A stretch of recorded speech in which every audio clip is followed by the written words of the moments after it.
Indo British advanced pain clinic నొప్పి మాయం surgery దూరం ఫర్ అపాయింట్మెంట్స్ 9155515563. నమస్తే, welcome to iDream inside politics with కవిత.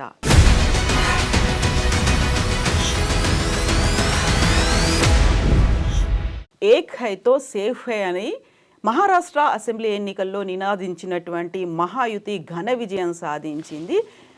అక్కడ ఎవరు ముఖ్యమంత్రి అవుతారు అనేదే ఫైనల్గా తెలుసుకోవాల్సినటువంటి అవసరం ఉంది. ఇక జార్ఖండ్లో జైలుకు వెళ్ళి వచ్చినటువంటి హేమంత్ సోరెన్ మరొకసారి ముఖ్యమంత్రి అయ్యే దిశగా అడుగులు పడుతున్నాయి. మహారాష్ట్రలో కీలకంగా ఏ అంశాలు కీ రోల్ ప్లే చేశాయి, అక్కడున్నటువంటి తెలుగు వాళ్ళు ఎటువైపు మొగ్గు చూపారు? మనతో పాటుగా ఉన్నారు పొలిటికల్ అనలిస్ట్ ప్రకాష్ గారు. ప్రకాష్ గారు నమస్కారం అండి. సో మహారాష్ట్ర అనేది చాలా కీలకంగా కనిపించింది మనకు. 5 ఏళ్ల పాటు జరిగినటువంటి పొలిటికల్ డెవలప్మెంట్స్ ఎపిసోడ్స్ ఇవన్నీ చూసిన తర్వాత ఇప్పుడు మహాయుత్తో పాటుగా మహాగఠబంధన్ ఇవన్నీ కలిసి పోటీ పడ్డప్పుడు ఎవరి వైపు మొగ్గు ఉంటుంది అనేది చాలా క్లియర్గా కీలకంగా కనిపించింది. ఈరోజు తేలిపోయింది. ఎవరెవరు ఎటువైపు ఎందుకని ఓటు వేశారనిపించింది మీకు? ఎన్నికల మేనిఫెస్టోల కంటే కూడా ఇతర కారణాలు ఎక్కువగా ప్రభావితం చేశాయి. మనము ఒక 3 నెలల క్రితం మహారాష్ట్రలో ఉన్న పరిస్థితి చూస్తే యాంటీ బీజేపీ వేవ్ స్పష్టంగా కనబడ్డది. ఈవెన్ పార్లమెంట్ ఎలక్షన్స్ అంతా ఇప్పుడు 6 నెలలే అయింది కదా, రిజల్ట్స్ 5 నెలలు 6 నెలలు. ఈ 5-6 నెలల్లో ఏం మేజర్ మార్పు వచ్చింది? చాలా ప్రతికూల వాతావరణం ఉండేది అప్పుడు. అందరు అన్నారు నెక్స్ట్ మహారాష్ట్రలో కాంగ్రెస్ రాబోతుంది అని. అవును, అంటే బీజేపీ వాళ్ళు కూడా అన్నారు, వాళ్ళు కూడా చాలా టఫ్ ఉంటుంది ఎలక్షన్, ఎవరికి వచ్చినా స్లైట్ ఎడ్జ్ ఉంటుంది అని అన్నారు. నెక్ టు నెక్ ఉంటుంది అని అన్నారు. అంటే ఈ 5-6 నెలల్లో బీజేపీ తీసుకున్న కొన్ని నిర్ణయాలు వాళ్ళకు అనుకూలంగా ఓట్ బ్యాంకును టర్న్ చేయగలిగాయి. వాస్తవంగా కాంగ్రెస్ మేనిఫెస్టో చాలా జనాకర్షణ పథకాలతో నిండి ఉన్నది. అంటే కర్ణాటక కంటే తెలంగాణ ఎలక్షన్స్లో ఎక్కువ హామీలు ఇచ్చారు, తెలంగాణ కంటే మహారాష్ట్రలో ఎక్కువ హామీలు ఇచ్చారు. మహారాష్ట్రలో వాళ్ళు ఇచ్చిన హామీలలో ఇప్పుడు బహన్ యోజన, లడ్కీ బహన్ యోజన అని ఏదైతే 1500 ఇస్తామని చెప్పేసి బీజేపీ చెప్పిందో దాన్ని వీళ్ళు 3000 ఇస్తామన్నారు. తర్వాత ఫ్రీ బస్ ఇస్తామన్నారు. ఇక్కడ 2 లక్షలు రుణమాఫీ చేస్తే అక్కడ 3 లక్షలు చేస్తామన్నారు. తర్వాత నిరుద్యోగ యువతకు నిరుద్యోగ భృతి ఇస్తామన్నారు. ఇంకా వాటికి అంతు లేదు ఆ వాగ్దానాలు, హామీలు. అయితే అక్కడ ప్రజలను ప్రభావితం చేసింది ఏంటంటే కొంత మహారాష్ట్ర తెలంగాణ బార్డర్ చాలా ఎక్కువ కిలోమీటర్స్ బార్డర్ ఉంటుంది. రైట్ ఫ్రమ్ మీకు జైరాబాద్ అవతల నుంచి అక్కడ మధ్యలో కొద్దిగా బీదర్ జిల్లా ఉన్నా కూడా అక్కడ నుంచి స్టార్ట్ చేస్తే దాదాపుగా బెల్లంపల్లి, దాదాపు ఏటూరు నాగరం వరకు కూడా, అంటే ఛత్తీస్గఢ్ కొంచెం గడ్చిరోలి డిస్ట్రిక్ట్ వరకు, అంటే సిర్పూర్, కాగజ్ నగర్, బెల్లంపల్లి అక్కడ దాకా బౌండరీ ఉంటుంది. సో ఎక్కువ రాకపోకలు ఉంటాయి. తర్వాత అక్కడ కూడా మన తెలుగు వార్తలు వింటూ ఉంటారు, వాళ్ళకి తెలుగు వస్తుంది. సో ఇక్కడ ఏ హామీ కూడా అమలు చేయట్లేదు కాంగ్రెస్ ప్రభుత్వం. కర్ణాటకలో కూడా హామీల అమల్లో చాలా వైఫల్యాలు ఉన్నాయి. సో ఈ విషయాలన్నీ వీళ్ళు మాటలు ఇస్తారు తప్ప వీళ్ళు నెరవేర్చారు అనేది ఒక ప్రచారం అయితే అక్కడ జరిగినట్టుంది. తెలుగు వాళ్ళ మీద ప్రధానంగా ఈ మేనిఫెస్టో ప్రభావం ఏం లేదు. ఇక్కడ నుంచి వెళ్ళిన మన మంత్రులు కానీ, ముఖ్యమంత్రి గారు కానీ, రేవంత్ రెడ్డిది, వీళ్ళ ప్రభావం కూడా పెద్ద కనబడలేదు. అదే కేసీఆర్ అక్కడ బీఆర్ఎస్ను విస్తరించే క్రమంలో చాలా స్పష్టంగా కనబడ్డది కేసీఆర్ ప్రభావం. ఆ పాలన కావాలని కోరుకున్నారు. కేసీఆర్ వస్తే రైతులకు బాగా లాభం జరుగుతుంది అనుకున్నారు. బట్ రైతులకు అనుకూలంగా కాంగ్రెస్ ఇచ్చిన హామీలను మాత్రం నమ్మలేదు. పెరిఫెరీలో ఉన్న అన్ని జిల్లాల్లో కూడా సీతక్క వీళ్ళంతా ఇక్కడ నాయకులు అంతా పోయి క్యాంప్ వేసి పనిచేశారు. వాళ్ళ ప్రభావం కూడా పెద్దగా ఏం లేదు. మహారాష్ట్రలో అన్ని కార్నర్స్ నుంచి కూడా ఒకే రకమైన ఫలితాలు వచ్చాయి. దాదాపుగా బీజేపీ అన్ని దిక్కులో కూడా తన ప్రభావాన్ని చాటింది. అంటే ఇక్కడ వాళ్ళు తీసుకున్న నిర్ణయాలు ఏంటి? ప్రధానంగా ఈ 5-6 నెలల్లో ఇంత గెలుపును ప్రభావితం చేయగలిగిన ఏంటి అన్నప్పుడు, ఒకటి నేషనల్ లెవెల్లోనే వాళ్ళు ఒక పాలసీ తీసుకున్నారు, ప్రాంతీయ పార్టీలను చీల్చాలి, వీలైనంత వరకు వాటి ప్రభావం నుంచి ప్రజలను జాతీయ పార్టీల వైపుగా తీసుకురావాలి, నాయకత్వాన్ని, ఎదిగిన నాయకత్వాన్ని మళ్ళీ ఫర్దర్గా ముందుకు పోకుండా వాళ్ళని అక్కడ ఫుల్ స్టాప్ పెట్టాలి. శరద్ పవార్ లాంటి పెద్ద నాయకుడిని కూడా ఒక చిన్న ప్రాంతానికి పరిమితం చేసి అందులో కూడా ఆయన అజిత్ పవార్కు వచ్చిన వాటిలలో సగం సీట్లు కూడా రాని పరిస్థితి క్రియేట్ చేశారు. అంటే ఎన్సీపీ పెట్టింది శరద్ పవార్, నడిపింది శరద్ పవార్, దాన్ని దేశ రాజకీయాల్లోకి తీసుకెళ్ళి ప్రధాని ఎవరు ఉండాలి అనే డిసైడ్ చేసే స్థాయి వరకు తానే ప్రధానమంత్రి క్యాండిడేట్గా ఉండాలనే దాకా ఎన్సీపీ ఎదిగింది. అటువంటి టవరింగ్ పర్సనాలిటీని ఆ పార్టీని చీల్చడం ద్వారా, అందులో ఉన్న యంగ్ లీడర్షిప్ను తమ దిక్కు తెచ్చుకోవడం ద్వారా దాన్ని స్ప్లిట్ చేశారు. శివసేన కూడా బాల్ ఠాకరే పెట్టిన మొక్క, అది తిరుగులేని పార్టీ, అది మహారాష్ట్ర రాజకీయాలలో. బాల్ ఠాకరే ఉన్నప్పుడే ఆయన అల్లుడు రాజ్ ఠాకరే దూరమైనా కూడా ఆ పార్టీ గట్టిగా నిలబడ్డది. అటువంటి పార్టీని రెండు ముక్కలు చేశారు. ఇవాళ చాలా పరిమితమైన స్థానాలకు ఉద్ధవ్ ఠాకరేను తగ్గించారు. అంటే బీజేపీ పాలసీ వీలైనంత వరకు దేశం మొత్తంలో కూడా ప్రాంతీయ పార్టీల ఉనికిని లేకుండా చేయాలి, ఒకవేళ ఉన్నా కూడా దాన్ని స్ప్లిట్ చేసి తమ దిక్కు తెచ్చుకోవాలి అనేది స్పష్టంగా కనబడుతున్నది. తెలంగాణలో కూడా ప్రయత్నం చేశారు. మొదటి టర్ములోనే హరీష్ రావును తమ దిక్కు తెచ్చుకోవాలనేది ఒక పెద్ద ప్రయత్నం చేశారు.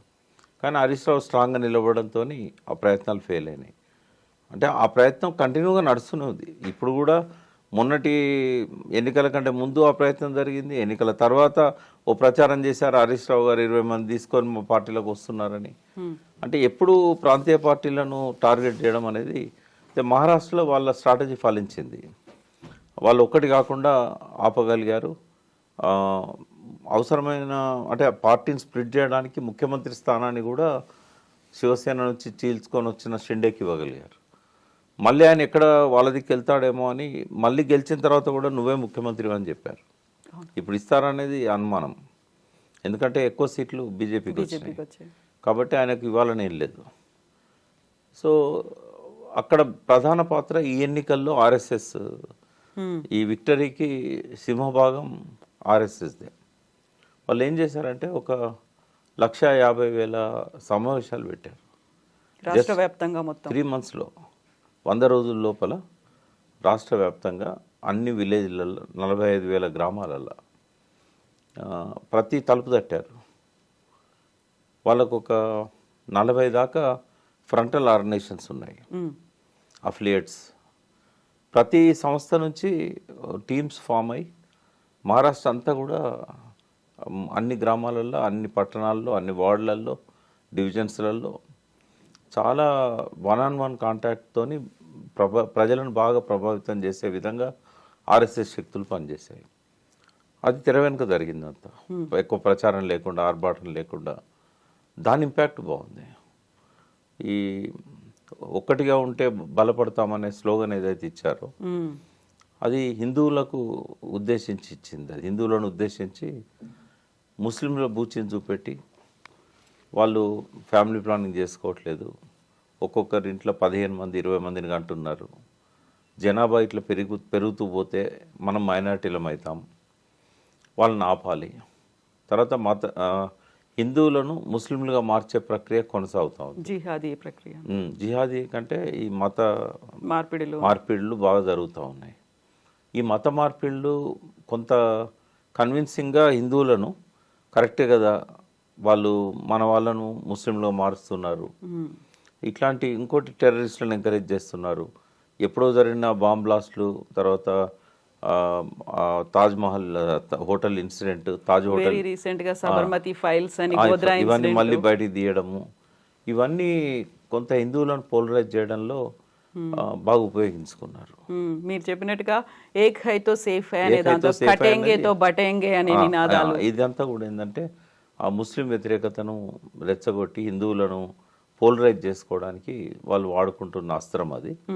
అది అక్కడ పనిచేసింది మహారాష్ట్రలో, అంటే బాగా పనిచేసింది. దానికి కారణం ఆర్ఎస్ఎస్ వాళ్ళ ఫ్రంటల్ ఆర్గనైజేషన్స్ ఇంటింటికి పోయి చేసిన ప్రచారం, ఇది కొంత ప్రభావితం చేసిందని అనుకోవచ్చు.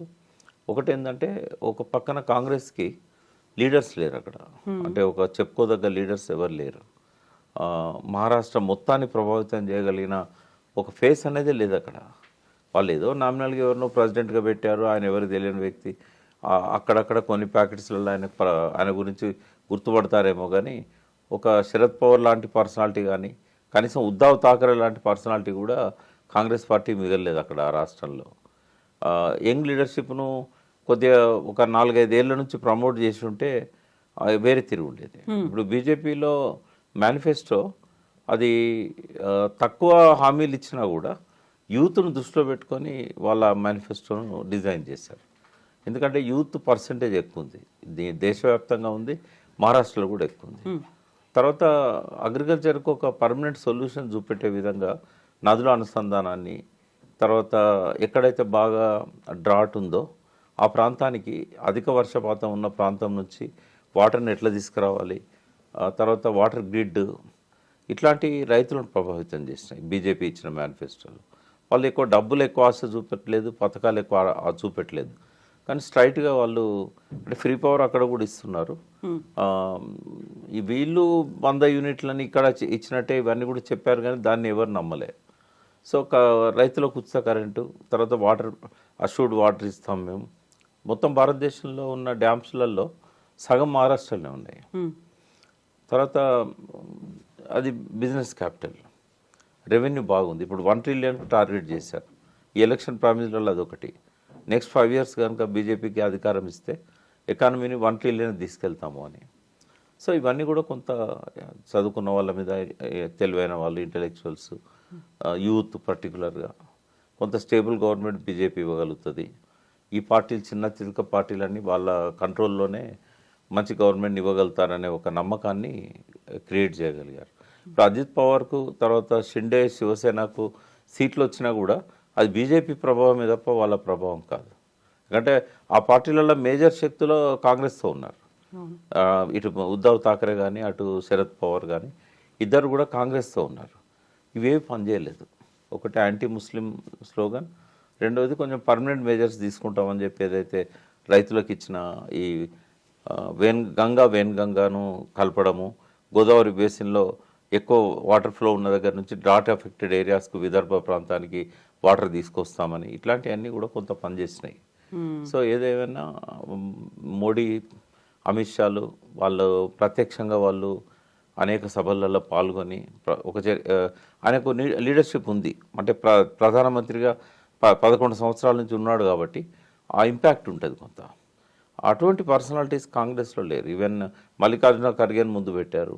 పెద్దగా ఆయనే కర్ణాటకలో తెలుసు అందరికి, కానీ మహారాష్ట్రలో పెద్దగా ఆయన జాతీయ స్థాయిలో నాయకుడిగా ఉన్నా కూడా ఒక మోడీకో లేకుంటే అమిత్ షాకో ప్రత్యామ్నాయంగా ఆ పర్సనాలిటీ ఆయనకు లేదు. అలా ఢీకొనే లేదు, ఆ వాగ్దాటి కూడా అట్లా ఉండదు.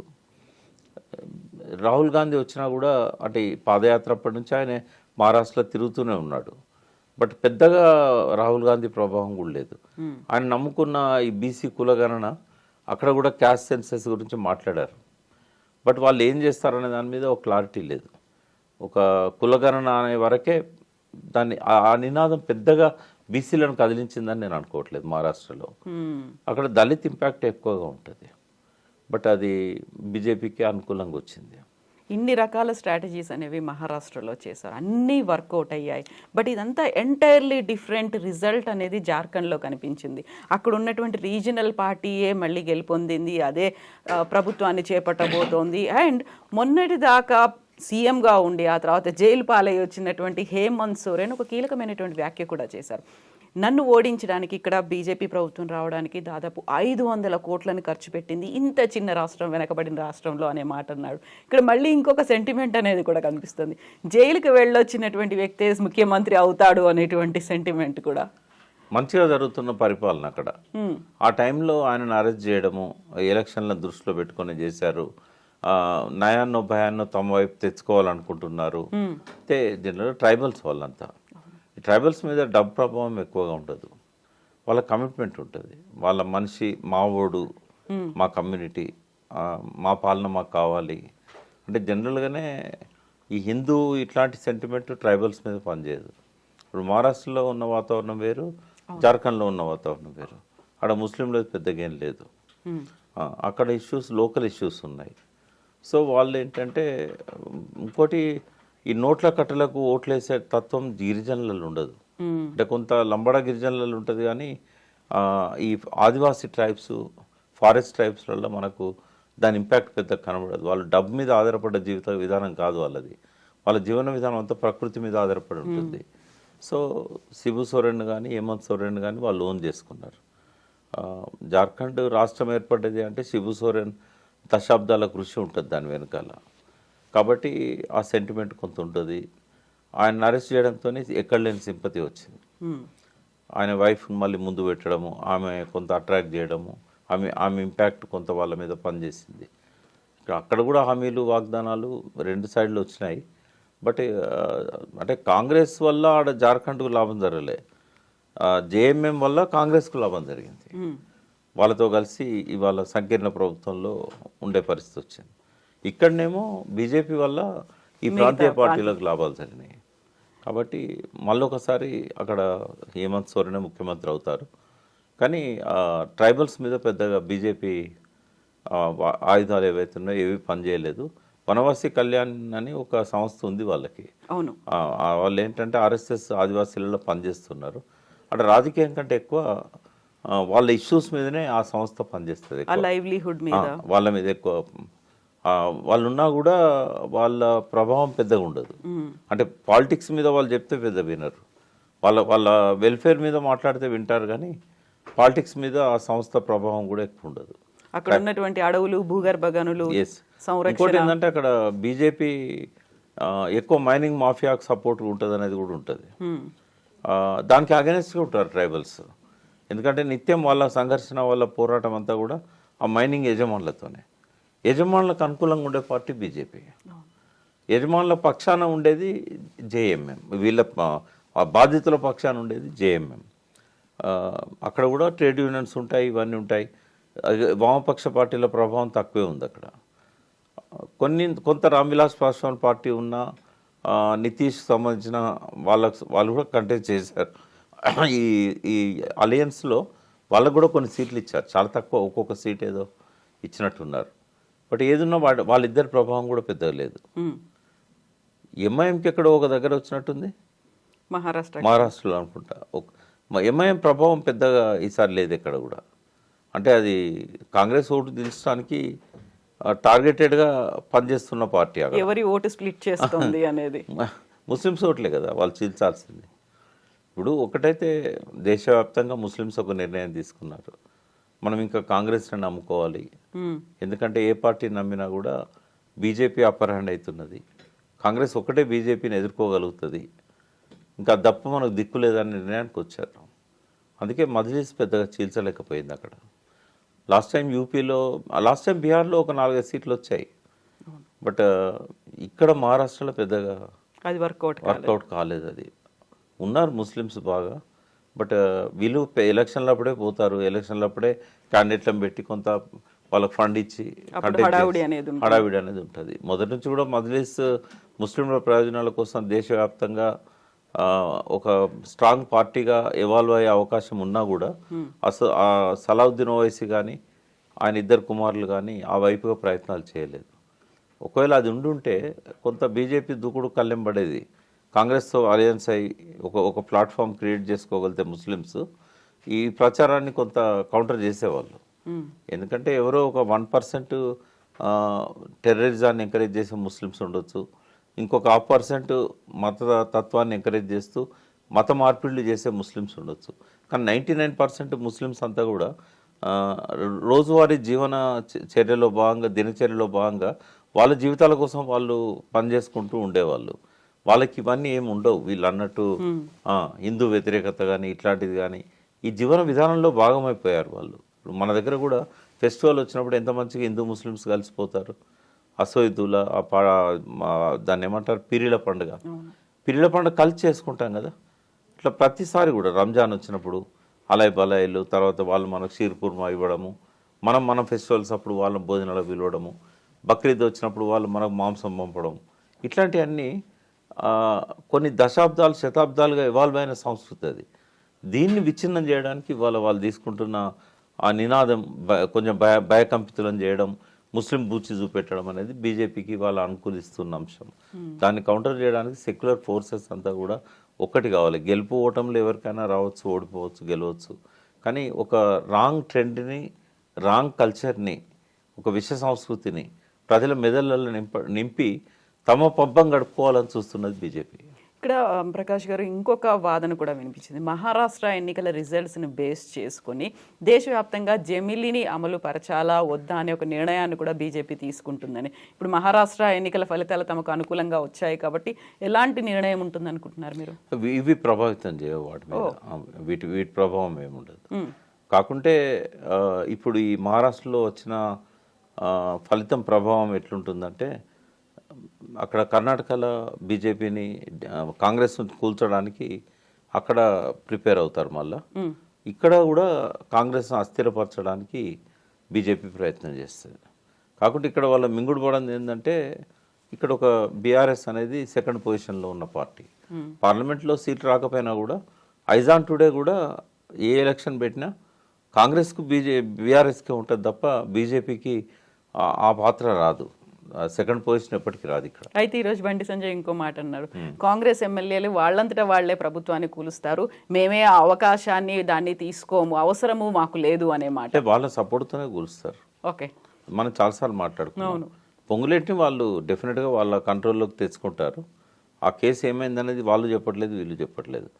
అది తేలేదాకా వాళ్ళ నిజంగానే పొంగులేటిని ఫిక్స్ చేయడానికి ఆధారాలనే అనేది ఒకళ్ళు లేకపోతే చెప్పేవాళ్ళే కదా. ఉండేది ఉంటేనే అవసరమైనప్పుడు ఆ అస్త్రాన్ని వాడుకుందాం అన్నట్టుగా వాళ్ళు ఎందుకు బయట పెట్టలేదు. బయట పెడితే ఏమవుతుందంటే రేపు వాళ్ళ దిక్కు తెచ్చుకునే అవకాశం పోగొట్టుకుంటారు.